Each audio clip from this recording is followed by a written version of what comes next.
You won't believe the places that people see me in and won't speak to me because I'm not dressed like them. You won't believe the places I go to where until I grab a microphone, people don't acknowledge me. Don't discount the people sitting next to you. You never know who has the ability to change your life by asking them a simple question. And so for me, it's like, as I look here now, I'm constantly thinking, who can I have a conversation with that could have a dynamic effect or an impact on myself or somebody I love and care about? Welcome to the Veteran-Led Podcast. Our guest today is Curtez Riggs. For those of you here today at the Military Influencer Conference, he's the one that made that happen. This is the 9th year, but this isn't all that he does. He's also the co-founder of Triple Nikel lifestyle brand and is the director of military events at Recurrent Ventures and a former U.S. Army First Sergeant. Awesome. Thanks for having me. Welcome to the show. So, Curtez, here we are coming to the end of the 9th Military Influencer Conference. I believe there's been approximately 3,000 people here.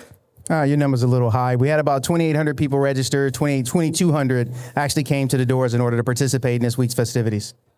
Now, one thing that you pointed out at the beginning of this is that when we talk about a military influencer conference, this isn't about a bunch of people on TikTok who have no real skills that we see now. This is about when Curtez started this 9 years ago, it was about veterans and the military influencing our communities and influencing each other to do better. So tell us, where did the genesis or the origin of this great vision come from?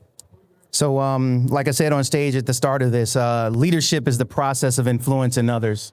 So to me, that has been a pillar or a tenet of my entire lifestyle. I want to constantly inspire others through to reach greatness, but the best way to do that is by influencing them as a leader. So when I think of the word leader and I think of the word influencer, I put an equal sign in between both of them because they mean the same thing to me. So I get it since 2015 when I had this concept of what it is now. The definition of an influencer has shifted just like the time has. But for me, in my heart, at the core of this, at the core of the Military Influencer Conference is a group of leaders who come together to shape and impact those that are following in our footsteps, right? So consider it a conference for mentors where leaders come to give back to those that are following in our footsteps. Well, what I like about this is true leadership by example. This isn't just some guy who puts a conference together to have a conference, because I've seen that. But you also have the Triple Nikel lifestyle brand. In other words, he's doing what we are all doing here. He is running a company and doing many things, also with Recurrent Ventures, doing the things that I think for a lot of us, it's the multitasking, it's all the responsibilities. And here you are, you're not in the military anymore, and yet you're still carrying that high work level, that high workload. How do you balance it? You don't. So for me, it's like I have great team members that support me. I have great co-founders who play their roles better than I ever could have imagined. And so when you have great people that are surrounding you with complementary skill sets, the sky's the limit on essentially what you can accomplish. So, you know, all of us have our specialty, those core things that we're good at. And a lot of my skills came from exactly the lessons I learned in service. I was an Army recruiter. It taught me community development. It taught me how to sell. It taught me how to cultivate and nurture relationships. And all you see here is me, the culmination of years worth of relationships coming together around a central topic. As I'm sitting here now, I see people from all over the country that I have relationships with, and at a drop of a dime, if I reached out and say, hey, look, I have a need, in most cases, those individuals will be in a position where they want to give back because they see that I have a heart for serving others. So the battle doesn't stop. I recently found out that I have an adult version of ADHD. And so that keeps my brain going to the wee hours of the morning so that I'm able to do multiple things, but also most importantly, produce great results and then also guide a team to get the things that they need to get done also. And the other part of this is, you know, none of this can be done without outstanding leadership. So I see a senior leader right in front of me. He can tell you this stuff better than I could. I ever can, right?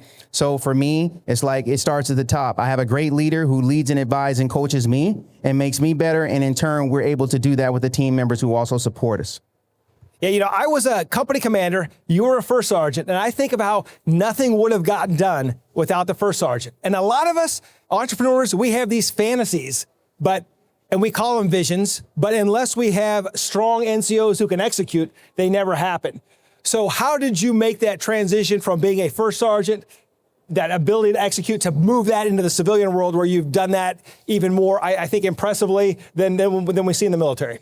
Great question. So just to take you back a few years, I've always had a desire for more.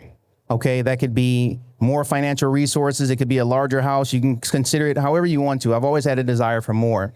And so inside this military bubble, I'm not afraid to say it. I was institutionalized. I joined the military at 18 years old and I left when I was 38. Everything I knew as an adult male was taught to me by other men that wore a uniform that didn't share a similar background to me. Okay, so those lessons that I learned helped to shape who I am as a grown man now. So I'm 46 years old and I'm constantly in a position and I'm always thinking forward because the mission never stops, right? There's always going to be a tug, and I refer to it as a sort of PCS mentality. In the military, we were guaranteed every 2 to 3 years we would be PCS into a new job at a new location where you have to grow and advance your skill sets in order to do your job and more or less complete the mission, right? So for me, I'm in the same position now. I'm constantly thinking forward on how can I get the job done? How can I do more? Because for whatever's wrong with me, right? Call it my personal disability. My brain doesn't stop and I'm always driving with the ambition to do more and accomplish more. But at the core of it, it's all about giving back to either underrepresented communities. I can't change the color of my skin. It doesn't wash off, right? But at the same time, I've been blessed and fortunate enough to have a voice.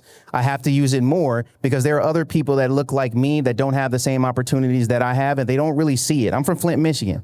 And so what you know about Flint, Michigan, most of you know the water situation, but we can really take it way back to NAFTA. Flint was known as the largest automotive manufacturing city in the nation, and it lasted for years. All of a sudden, there was this thing called NAFTA. I'm going to say a thing called NAFTA that came in, and my uncles that were making $40 and $50 an hour pushing buttons and doing this, and I'm being serious when I say that, they had worked in a shop for years. I was led to believe as a young high school student that when I got to that point, when I graduated from school, I needed that piece of paper. College was never in the goals for me, right? I needed a piece of paper. I could get a job at a factory. I could get a job at the shop, and I would be on that pathway where I could retire with a pension in 30 years, just like the rest of my family did.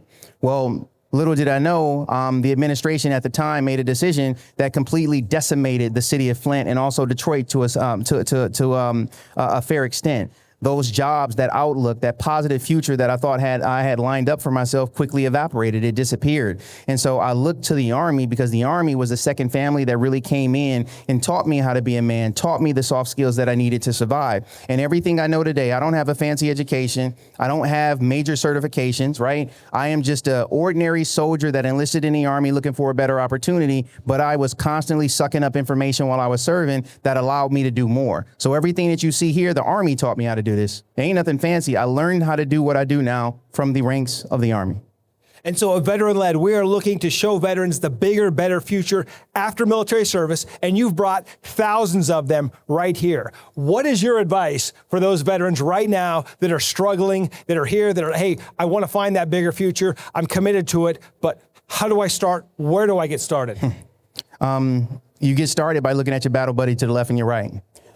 You won't believe the places that people see me in and won't speak to me because I'm not dressed like them.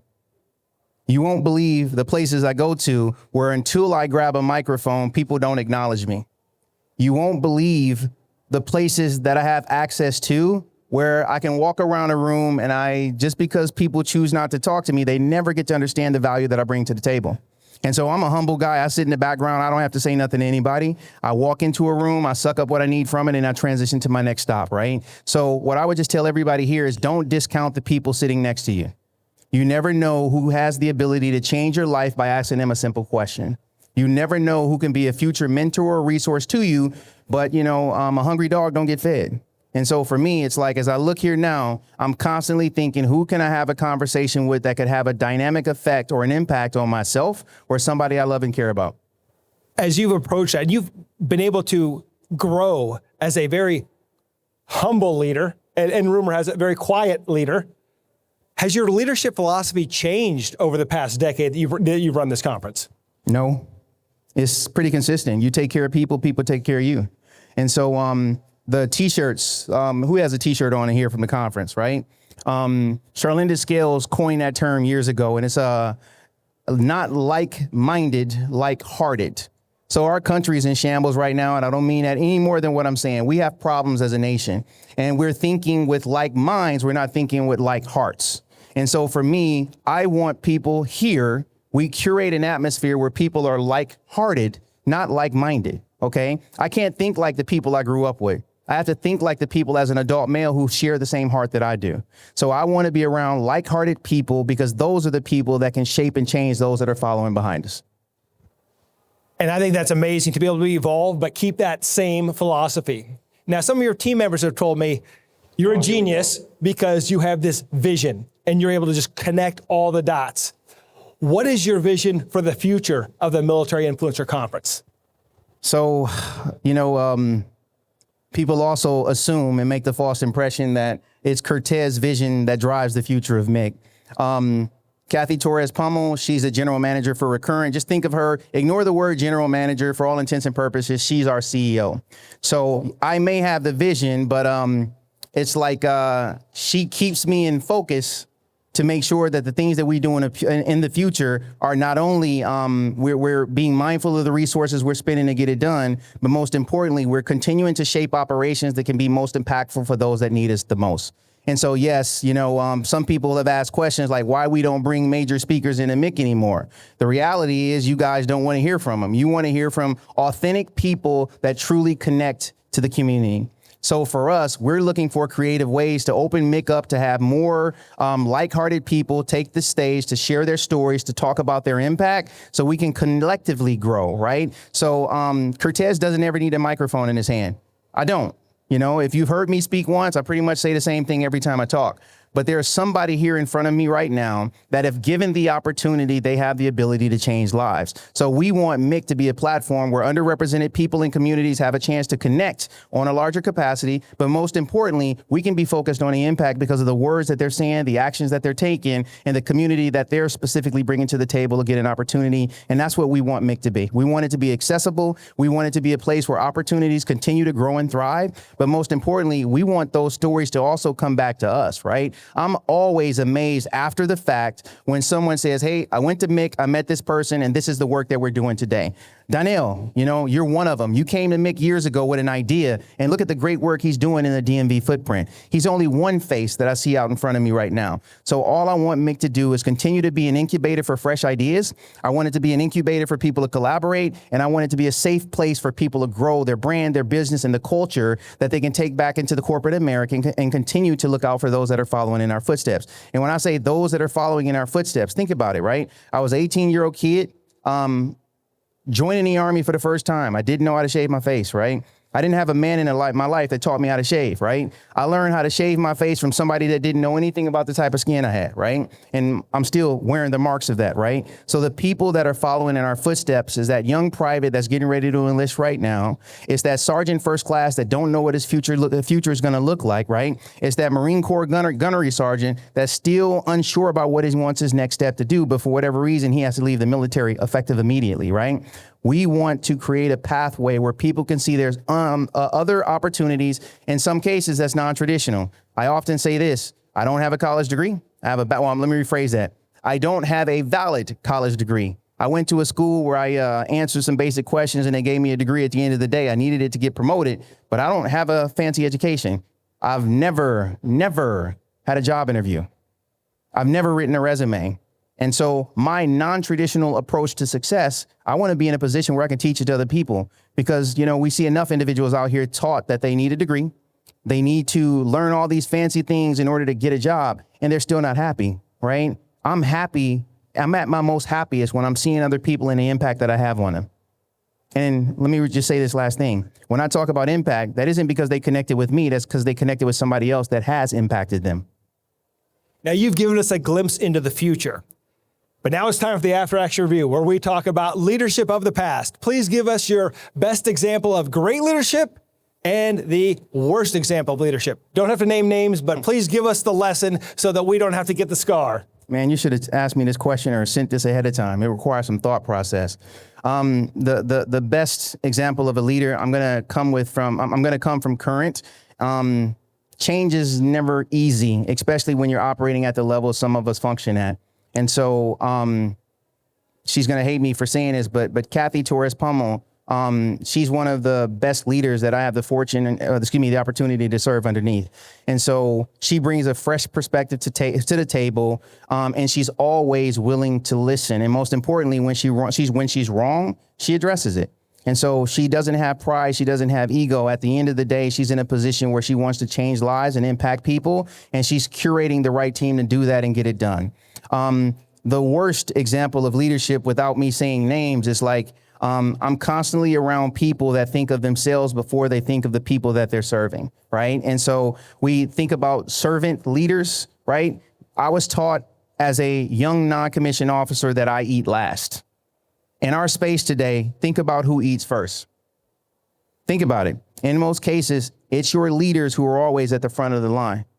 It shouldn't be like that. And so I'm not going to name names, but we see too many people in this space that want to be the first to grab a microphone and talk about themselves, and they're not thinking about the people that they're really supposed to be serving. Well, thank you. And I know you don't give a lot of interviews, so I am honored that you would take the time here to talk with me and this group here at MIC. And I want to make sure that veterans who maybe don't know about you or haven't heard about this, where can they learn more about Curtez Riggs? Where can they learn more about Recurrent Media? And more importantly, where can they learn about the next Military Influencer Conference, where it's going to be, and anything that they need to know about it?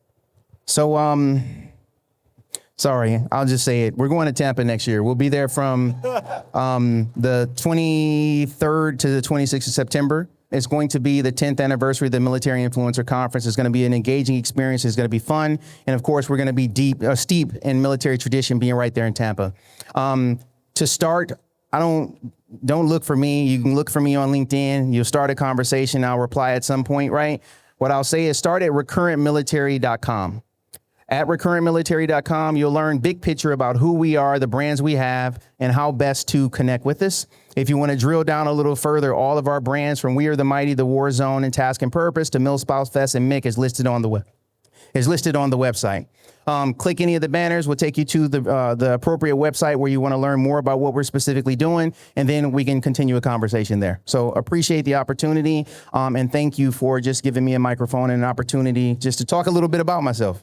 And one more thing, Triple Nikel. Where can, if somebody likes the hat or they like what they see, where can they learn more about your military lifestyle apparel? Yeah, so Ruben, Chris, Rod, none of them are up here right now, but Triple Nikel, we started this company in 2021, right after COVID ended. I found myself in a situation. I said this earlier, I can't change the color of my skin, right?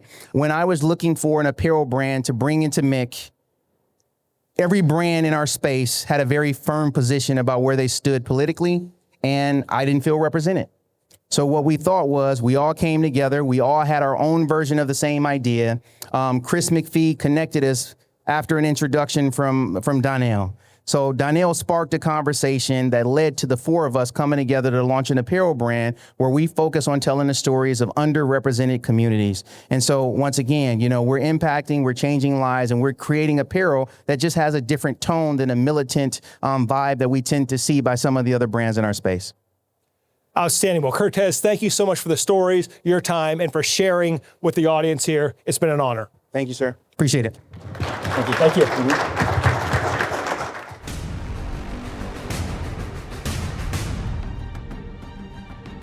Thank you for joining us today on Veteran Led, where we seek to help veterans build an even bigger, better future after military service.